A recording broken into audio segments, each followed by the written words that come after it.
Premier média dans le paysage de la presse ivoirienne, Radio Côte d'Ivoire a 60 ans. Occasion pour les responsables de ces stations de services publics de faire un bilan et d'envisager les perspectives. Elle a contribué pendant 6 décennies à travers ses programmes à l'œuvre de construction économique, sociale, culturelle, sportive, voire politique de la Côte d'Ivoire moderne et à l'information et la formation des populations ivoiriennes. Le pouvoir de la télévision, de la vidéo et de l'Internet n'a pas altéré l'amour de la radio dans nos cœurs.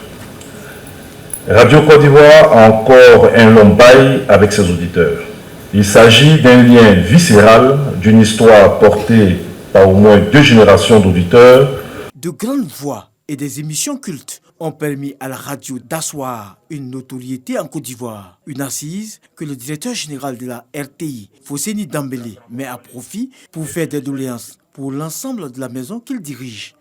Nous avons un programme important pour la mutualisation des équipes et des potentialités que nous avons dans la maison à travers le projet de transfert des radios sur le site de Cocody. Cela nécessite la construction d'un immeuble ultra moderne avec des équipements qui permettront d'être à la pointe du secteur. Ce déménagement aura besoin de l'important soutien de l'État.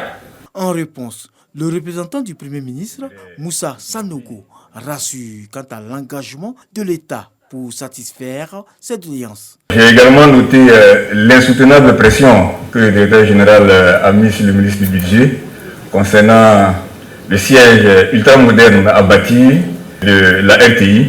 J'en prends bonne note. Je pense qu'on aura l'occasion d'examiner ça de près.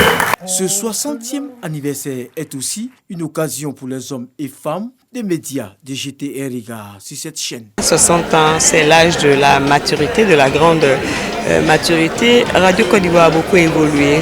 Aujourd'hui, Radio Côte d'Ivoire se positionne parmi les grandes radios nationales de ce pays et c'est une fierté pour moi qui suis une ancienne. La technique évolue. La technologie actuelle fait que d'une année à l'autre, vous avez le matériel qui change du tout au tout. Dans ces conditions, il faut que la formation suive.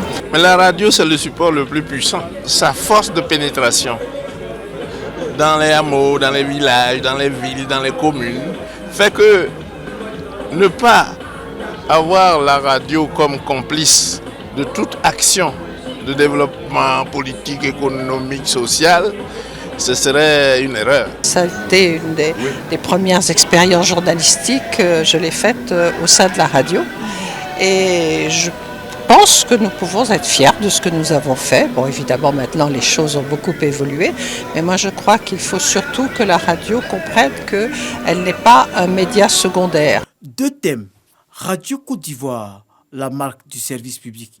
Et Radio Côte d'Ivoire, à l'ère du numérique. Enjeux et perspectives ont permis aux panélistes d'édifier davantage les auditeurs sur le travail de Radio Côte d'Ivoire dans le paysage médiatique ivoirien.